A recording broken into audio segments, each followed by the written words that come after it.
Azərbaycanda bəzi xəbər portallarının yayımının dayandırılması suallar doğurur. Son günlər Azərbaycanda fəaliyyət göstərən bəzi xəbər portallarının yayımının səbəb göstərilmədən dayandırılması ictimaiyyətdə müxtəlif suallar doğurub. Yayımı məhdudlaşdıran saytlardan biri də interposta.info xəbər portalıdır. Redaksiyanın verdiyi məlumata görə məsələ ilə bağlı Rəqəmsal İnkişaf və Nəqliyyat Nazirliyi ilə əlaqə saxlanılıb. Nazirlikdən bildirilib ki, saytın yayımının məhdudlaşdırılması onların tərəfindən həyata keçirilməyib. Bu vəziyyət isə bir sıra suallar yaradır. Əgər məhdudlaşdırma rəsmi qurum tərəfindən tətbiq edilməyibsə, bəs bu addımı atan kimdir? Görünməyən bu əllər kimlərdir və onların fəaliyyəti hansı mexanizmlərlə həyata keçirilir? Media eksperti Xaliq Rəşidovunun fikrincə, ölkə daxilində fəaliyyət göstərən media resurslarının məhdudlaşdırılması xaricdən idarə olunan media platformalarının təsir imkanlarını genişləndirə bilər.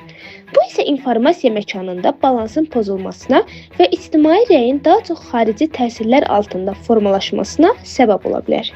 Digər tərəfdən vətəndaşların fikir və söz azadlığının məhdudlaşdırılması uzun müddətli perspektivdə daha ciddi sosial və informasiya problemləri yarada bilər. Bu baxımdan məsələ cəmiyyət üçün həssas mövzulardan biri hesab olunur və mümkün nəticələrinin diqqətlə qiymətləndirilməsi vacibdir. Məlumata görə interposta.info saytının əsasən mobil cihazlar üzərindən yayımı məhdudlaşdırılıb. Xüsusilə iPhone mobil telefonlarından sayta daxil olmaq ümumiyyətlə mümkün deyil.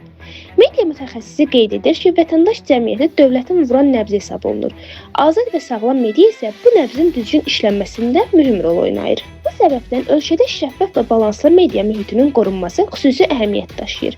Belə bir mühit həm yerli medianın inkişafına şərait yaradar, həm də informasiya məkanını sosial şəbəkələrin və ya xaricdən idarə olunan platformaların təsir dairəsinə düşməsinin qarşısını ala bilər.